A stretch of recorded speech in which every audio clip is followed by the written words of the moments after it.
The mop hit the floor first, then his face. Security guard McMahon had Sando King by the collar, dragging him backward through the marble lobby while 200 employees watched from the balconies above. "I told you," McMahon growled, loud enough for everyone to hear. "You don't belong here. You're done." Sando didn't fight back, didn't resist. Just let himself be dragged like garbage across the polished floor he'd mopped 3 hours earlier. Someone laughed from the second floor. Then another. Then applause started. Actual applause. For a man being thrown out of his own building. But here's what none of them knew. What McMahon didn't know. What the VP who ordered this didn't know. Sando King wasn't a janitor. He was the owner. The CEO. The man who signed every single one of their paychecks. And what they just did, that wasn't just cruel. It was the biggest mistake of their lives. Let me take you back 6 weeks. Because this didn't start with the mop, or the humiliation, or the violence.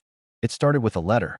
Sando King sat in his corner office on the 47th floor of the King Tower. Floor-to-ceiling windows.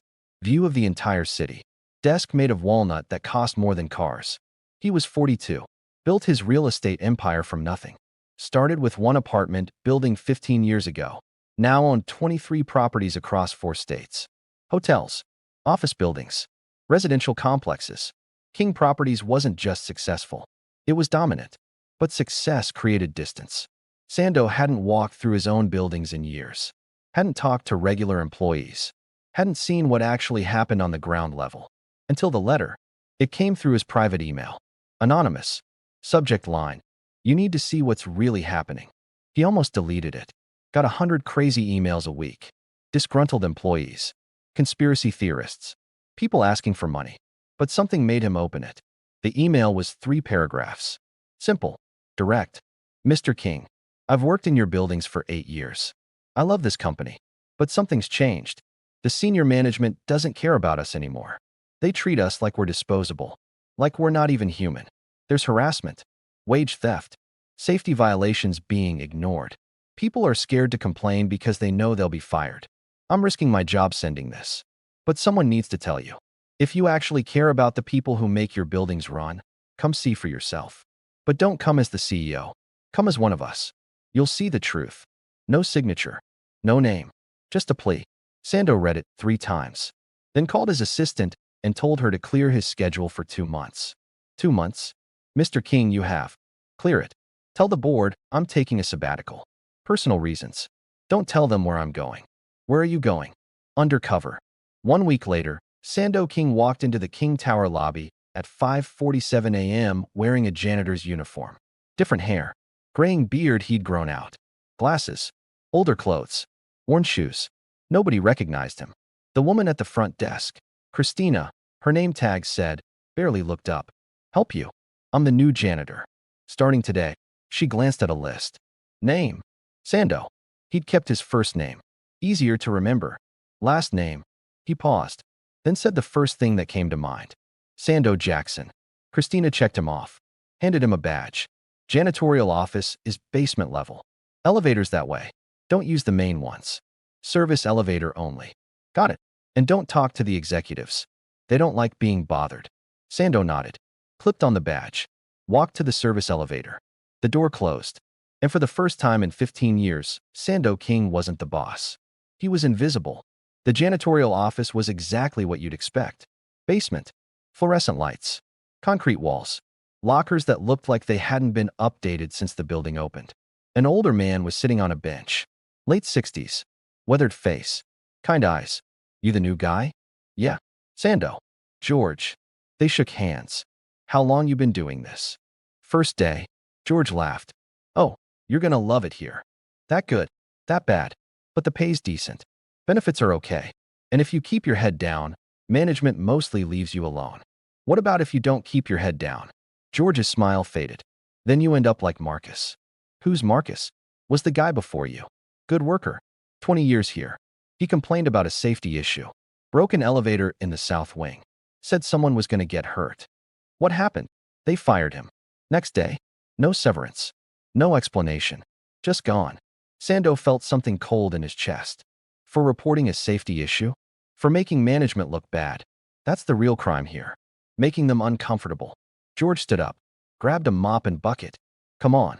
I'll show you your route and give you the most important advice you'll ever get working here. What's that?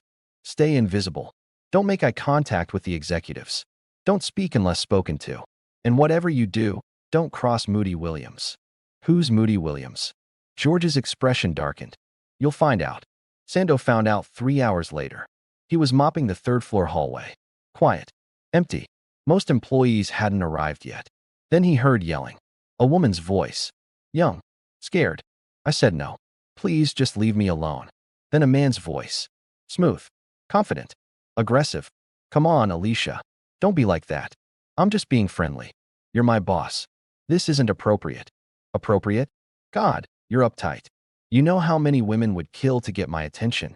Sando stopped mopping, moved quietly toward the voices. Around the corner, he saw them. A young woman, mid-20s, professional clothes, employee badge reading Alicia Chun, backed against a wall. And a man in an expensive suit. Tall, slick back hair, smug expression, invading her personal space. Hand on the wall beside her head. Trapping her. Just one drink. That's all I'm asking. I have a boyfriend. So? He doesn't have to know. Please. I need to get to my desk. You need to lighten up. You know, that attitude? That's why you're still an analyst after 3 years. You don't know how to play the game. Sando's jaw tightened. Because he recognized that voice. Moody Williams. Senior VP of Operations. Been with the company for 5 years. Promoted rapidly. Sando had personally signed off on his last raise. And now he was watching Moody corner a young employee who clearly wanted to escape. Sando moved closer. Made noise with the mop bucket. Deliberate. Both of them turned.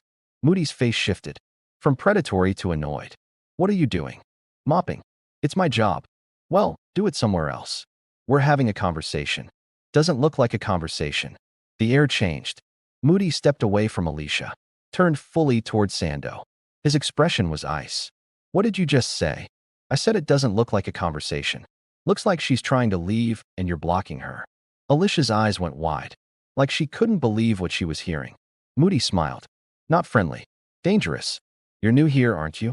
First week. Then let me educate you. When executives are talking, janitors don't interrupt. They don't offer opinions. They definitely don't talk back. Understand? Sando said nothing. I asked you a question. I understand that young woman wants to leave. And you're preventing her. That's not a conversation. That's harassment. Moody's face went red. What's your name? Sando. Last name. Jackson. Moody pulled out his phone. Typed something. Sando Jackson. Okay. I'm going to remember that. And you're going to regret this conversation. He looked at Alicia. We'll continue this later. Then walked away. Not quickly. Slowly. Like he wanted Sando to know he wasn't intimidated. After he was gone, Alicia exhaled. Like she'd been holding her breath. Thank you. But you shouldn't have done that. Why not? Because he'll get you fired. He's done it before. Anyone who crosses him ends up gone within a week. I'll risk it. You don't understand. Moody has protection. The CEO isn't even here most of the time. Moody runs everything. He can do whatever he wants. Sando looked at her. The CEO should know about this. Alicia laughed. Bitter. The CEO doesn't care. Trust me. People have complained. Nothing happens. This place protects people like Moody, not people like us. She walked away quickly. Like being seen with him was dangerous. Sando stood alone in the hallway. His own employee thought he didn't care. Thought he'd abandoned them. And maybe she was right. That night, Sando went back to his real apartment. The one nobody at the company knew about. Penthouse. Different building. He sat on his couch with a whiskey and thought about what he'd seen. Moody Williams wasn't just arrogant. He was a predator, using his position to intimidate and harass. And he was doing it because he thought he was protected. Because he thought the CEO didn't care. Sando pulled out his laptop.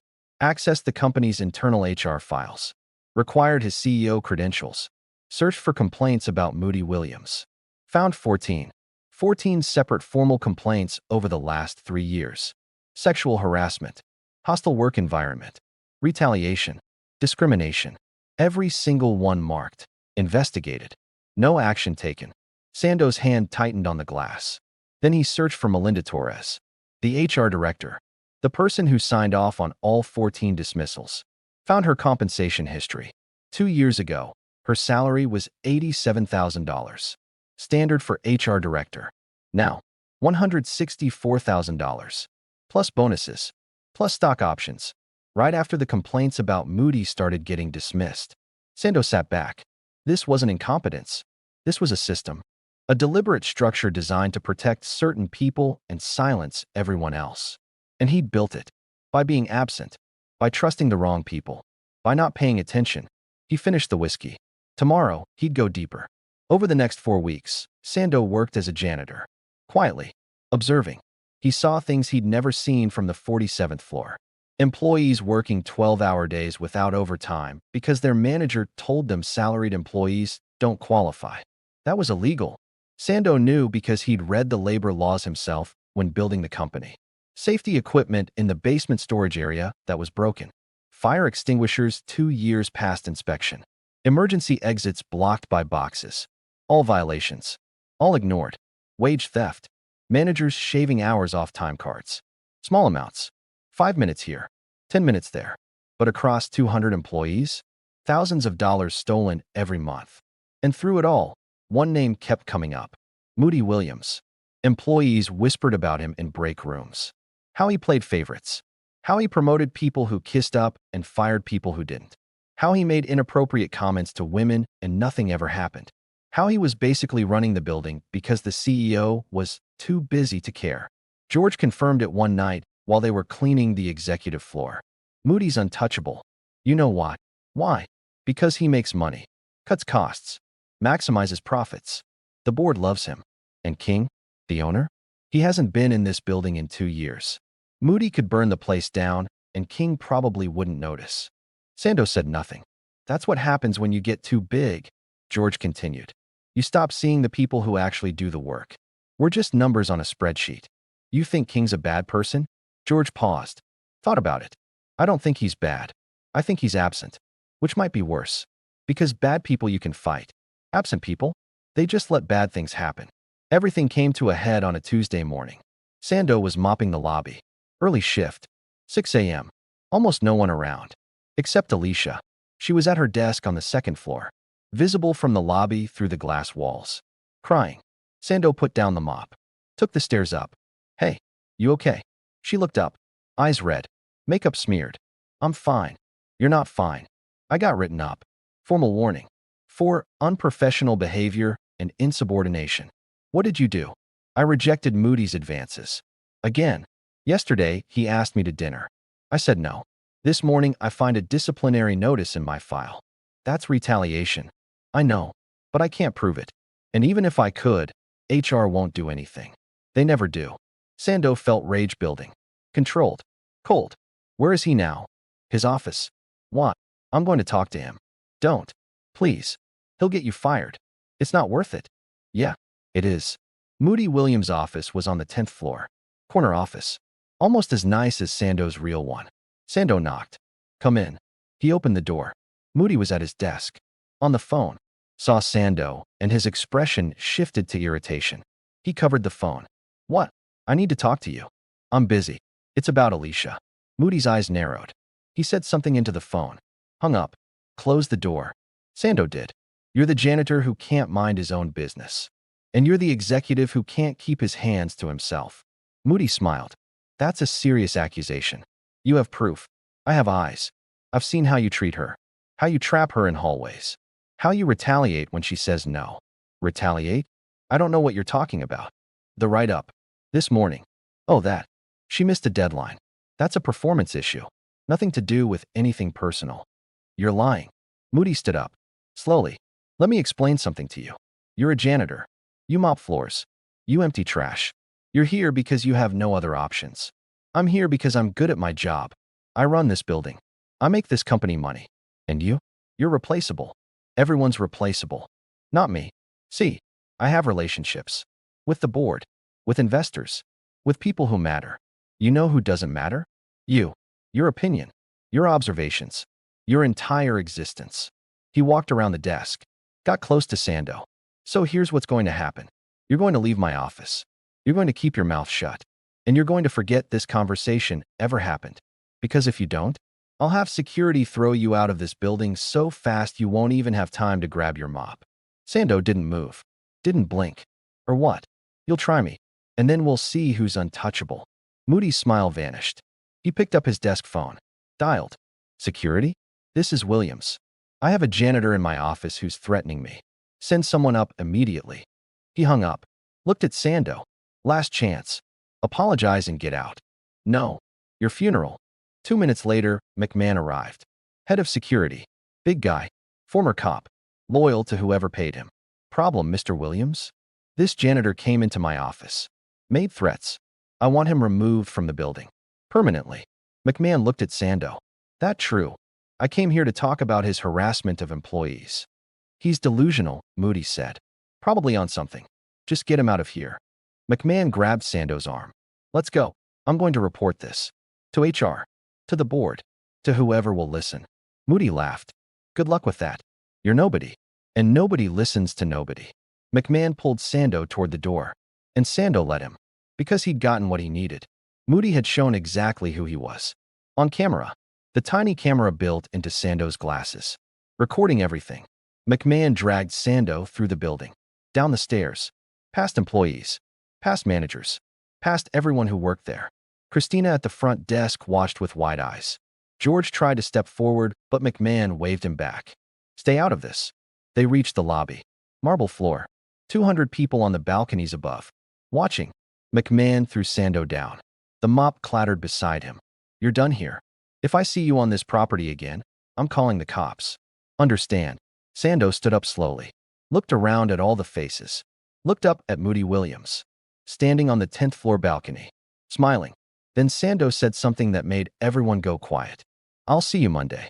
McMahon grabbed him by the collar. Started dragging him toward the exit. And that's when the applause started. Someone on the 2nd floor. Then another. Then a dozen. Clapping. Cheering. For a janitor being humiliated and thrown out. Because that's what the culture had become. Cruelty was entertainment. Power was worship. McMahon shoved Sando through the doors. Out onto the street. Don't come back. The doors closed. Sando stood on the sidewalk. In his janitor uniform. Badge ripped off. Dignity shredded. And smiled. Because on Monday, everything would change. Saturday morning. 8 a.m. Sando sat in his real office. The one on the 47th floor that he'd accessed through the private executive entrance. The one nobody knew he still had keys to. 3 monitors in front of him. The footage from his glasses playing on repeat. Moody's face. Clear as day. You're replaceable. Your opinion. Your observations. Your entire existence doesn't matter. Then the part where he fabricated the threat. Called security. Had Sando removed. All recorded. All time-stamped. All admissible. But Sando wasn't thinking about legal action. Not yet. He was thinking about something bigger. Because over 6 weeks, he hadn't just documented Moody. He'd documented a system. A culture. A company that had rotted from the inside, while he was too busy expanding to notice. His phone buzzed. George. Hey, you okay? I heard what happened. I'm fine. McMahon was out of line. That was assault. You should press charges. Maybe. Listen, I know you're new, but this is how it works here. Moody does whatever he wants. Management protects him. And people like us? We're expendable. I've seen good people destroyed for less than what you did. George, can I ask you something? Sure. If things could change, really change, what would you want to see different? George was quiet for a moment. That's a fantasy question. Humor me. I'd want people to matter again. I'd want someone at the top to actually give a damn about the workers who keep the lights on. I'd want predators like Moody gone. I'd want safety violations fixed. I'd want employees to feel like they can speak up without losing their jobs. He paused. But that's not reality. Reality is people like Moody win. And people like us survive by keeping our heads down. What if reality could change? It can't. Not unless the owners suddenly grew a conscience. And from what I hear, King hasn't set foot in this building in years. Sando smiled. Thanks, George. For what? Reminding me what matters. He hung up, then opened his laptop and started typing. Monday morning, 6:45 a.m. The executive conference room on the 47th floor was full. Moody Williams sat at the head of the table. Melinda Torres from HR on his right. Department heads around the sides. McMahon standing by the door. They were waiting for the board meeting scheduled for 7 a.m. Quarterly review. Standard procedure. Moody was in a good mood. So the janitor situation is handled? McMahon nodded. Escorted him out Friday. Told him not to come back. Perfect. Did anyone ask questions? Some of the lower-level staff. George, the old janitor, seemed upset. But nobody important. Good. Make sure his final paycheck is processed quickly. I don't want any unemployment claims or lawsuits. Melinda made a note. I'll handle it. How many complaints have we buried now? Moody asked, almost proud. About Sando? Melinda looked confused. No. About me. She hesitated. I don't think that's appropriate to discuss in. Oh, come on. We're all friends here. How many? 14. Over 3 years. Moody whistled. 14. And not a single one stuck. You know why? Because I make this company money. Results matter. Feelings don't. A few people around the table laughed. Uncomfortable. But they laughed. Then the door opened. A man walked in. Different hair than they'd seen Friday. Clean-shaven now. Expensive suit. Polished shoes. But the same face. Moody's smile froze. Melinda's pen dropped. The man walked to the head of the table. Stood right beside Moody. Good morning, everyone. I don't think we've been properly introduced. My name is Sando King. I own this building. And this company. And every single one of your jobs. Complete silence. Moody's face went white. Then red. Then white again. That's the janitor you had thrown out on Friday? Yeah, that was me. McMahon moved toward the door like he wanted to leave. Sando looked at him. Stay? You're going to want to hear this. He pulled out a small remote. Clicked it. The screen on the wall came to life. For the last 6 weeks, I've been working undercover in this building. As a janitor. Because I received a letter from an employee telling me things had changed. That senior management had created a hostile work environment. That people were being mistreated. He clicked again. Footage started playing. I didn't believe it at first. I thought maybe it was exaggerated. Maybe one bad manager. Maybe isolated incidents. The screen showed Moody cornering Alicia in the hallway. But it wasn't isolated.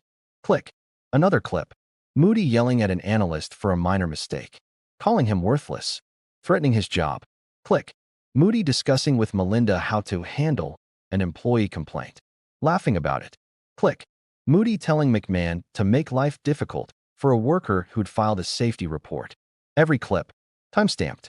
Dated. Clear. Moody tried to speak. You can't. Sando held up a hand. I'm not done. He turned to Melinda. You've dismissed 14 formal complaints about harassment and retaliation over 3 years. During that same period, your salary increased by 88%. Would you like to explain why? Melinda's mouth opened. Nothing came out. I'll explain. You were paid to protect him. To bury complaints. To silence victims. That's not HR work. That's obstruction. He turned to McMahon. You physically assaulted me on Friday. In front of 200 witnesses. Because Moody told you to. You didn't ask questions. Didn't verify. Just followed orders. Like enforcement is more important than justice. McMahon looked at the floor. Sando clicked the remote again. Spreadsheets appeared. Financial records. Over the last 3 years, this building has had 47 formal complaints filed. Harassment. Discrimination. Wage theft. Safety violations. Retaliation. 47. He let that sink in. Do you know how many reach my desk? 0. Because you created a system designed to protect abusers and silence victims. And you did it because you thought I didn't care. That I was too busy. Too distant. Too focused on profit. His voice got harder. You were right. I was distant. I was focused on expansion instead of culture. I trusted the wrong people. And I let this happen. He looked around the room. But I'm here now. And things are going to change. Moody finally found his voice. You can't fire me. I have a contract. The board approves my performance. I've increased revenue by 23% since. You've increased revenue by violating labor laws. By stealing wages. By creating a toxic environment that drives away good employees and retains yes men. That's not leadership. That's exploitation. This is entrapment. You recorded me without consent. Wrong. This is a workplace. You have no expectation of privacy. And everything I recorded shows clear violations of company policy and federal law. Sando turned to address the full room. Here's what's going to happen. Moody Williams, you're terminated. Effective immediately. Melinda Torres, you're terminated. Effective immediately. McMahon, you're suspended pending investigation. If the assault complaint moves forward, you'll be terminated. Moody stood up. You can't do this. I'll sue. I'll go to the board. The board reports to me. I own 73% of this company. I don't need their permission. Security will escort you out. You have 30 minutes to collect your personal items. Anything company-related stays here. This is insane. You can't treat executives like this. Sando leaned forward. I just spent 6 weeks being treated like I didn't matter. Being invisible.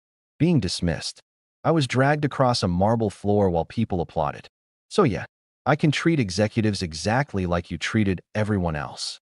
2 security guards, not McMahon, appeared at the door. Gentlemen, please escort Mr. Williams and Ms. Torres from the building. Moody's face went from red to purple. This isn't over. You'll regret this. No, I regret not doing it sooner. They were removed. The door closed. The remaining executives sat frozen. Sando turned to them. The rest of you have a choice. You can be part of the solution, or you can leave. I'm conducting a full audit of every department.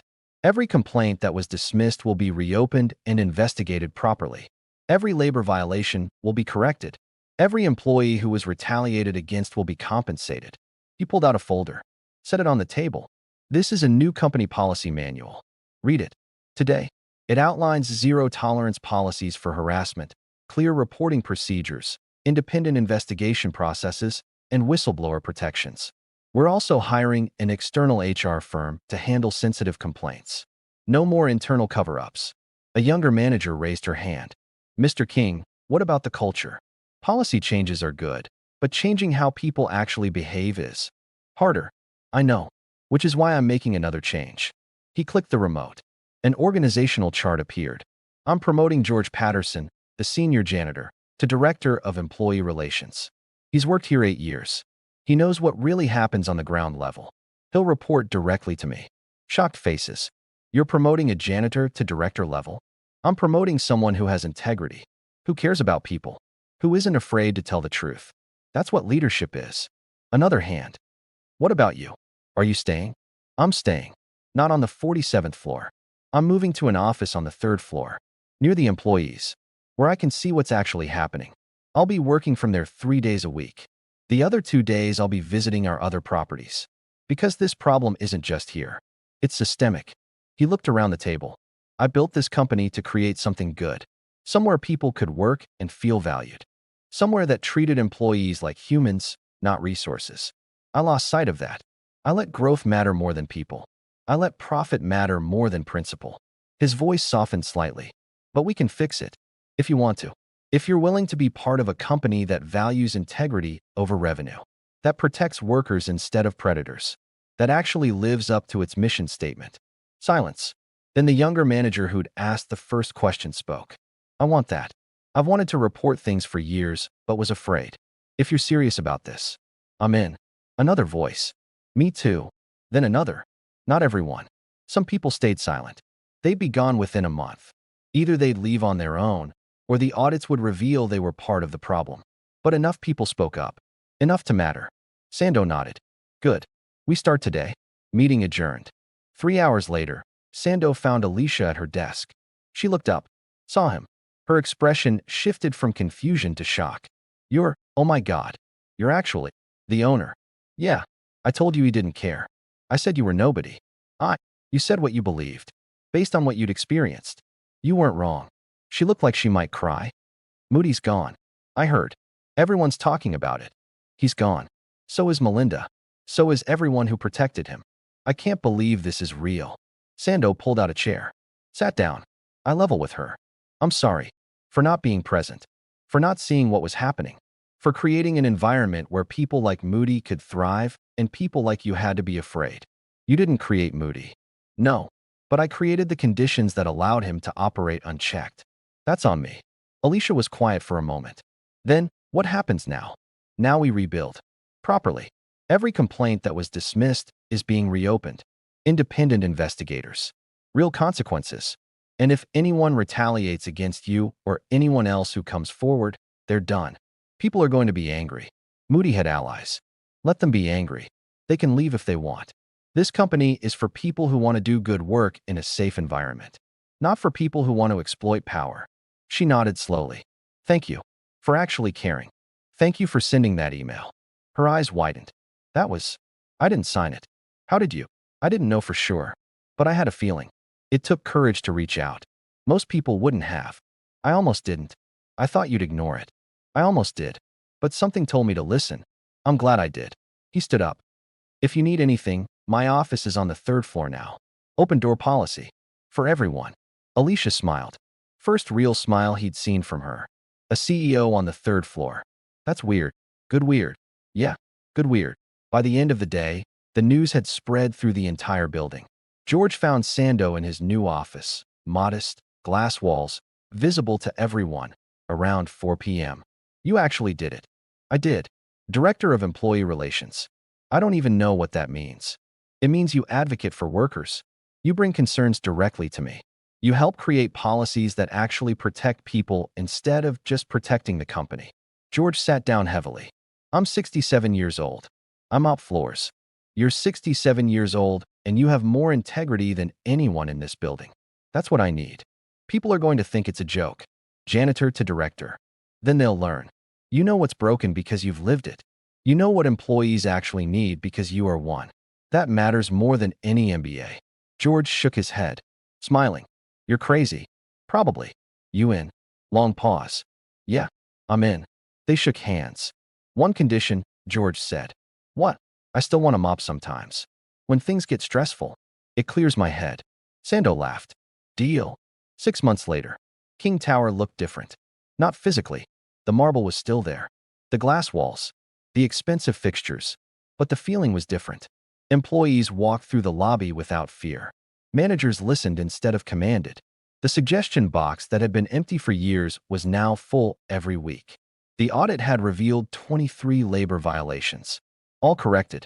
Back pay issued. Safety equipment upgraded. Policies rewritten. 18 people had been terminated. Not just Moody and Melinda.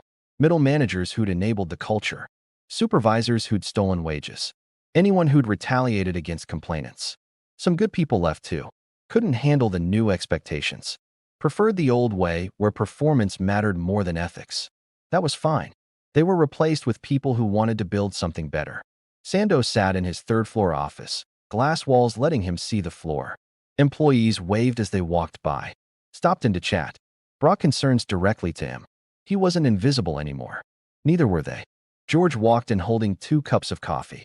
Set one on Sando's desk. Morning. Morning. What's on fire today? Nothing. That's the weird part.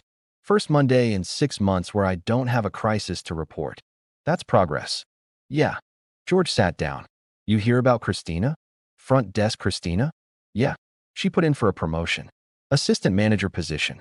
Said she never would have tried before because she didn't think anyone would take her seriously. Did she get it? Interviews tomorrow. But I think she will. She's good. Sando smiled. George sipped his coffee. You ever regret it? The whole undercover thing. Regret learning the truth about my own company? No. I mean the humiliation. Getting dragged out. People laughing. Sando thought about it. No. I needed that. Needed to feel what it's like to be powerless in a system designed to keep you down. You can't fix something you don't understand. Most CEOs wouldn't do it.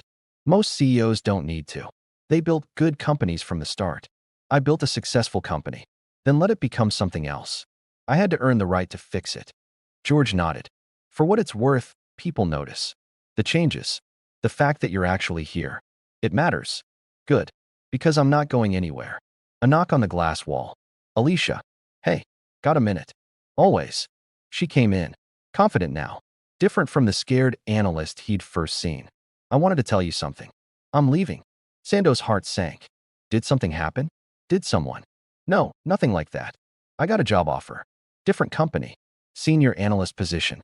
30% raise. Relief. Then happiness. Alicia, that's great. I almost turned it down. Because things here are so much better now. But George convinced me to take it. George shrugged. Told her good companies want their people to grow. Even if that means growing somewhere else. He's right, Sando said. You should take it. You've earned it. I wanted to thank you. For everything. For actually changing things. For making this place somewhere I could work without being afraid. That matters. You changed things too. That email started all of this. Maybe. But you listened. Most people wouldn't have. They shook hands. After she left, Sando stood at the glass wall. Watched employees working. Talking. Collaborating. Not perfect. Still problems. Still things to fix. But better. So much better. His phone buzzed. Text from the board chair. Quarterly numbers are down 3%. Shareholders are concerned about the increased labor costs and executive turnover. We need to talk. Sando typed back. Talk tomorrow. 9 a.m. I'll explain why short-term costs create long-term value. If they don't like it, they can sell their shares. He put the phone down. George raised an eyebrow. Trouble. Always. You sure you want to keep fighting? It would be easier to just go back to the old way. Sando thought about the letter. About 6 weeks as a janitor. About being dragged across marble floors while people applauded. About Alicia. And George. And Christina. And every other person who deserved to work somewhere that valued them. Yeah, I'm sure. Good. Because we've got a staff meeting in 10 minutes. New Workplace Safety Committee presentation. Sando grabbed his coffee. Let's go. They walked out together. CEO and janitor turned director. Through halls that felt different now. Through a building that was finally what it was always supposed to be. Not perfect, but honest. And that was worth fighting for.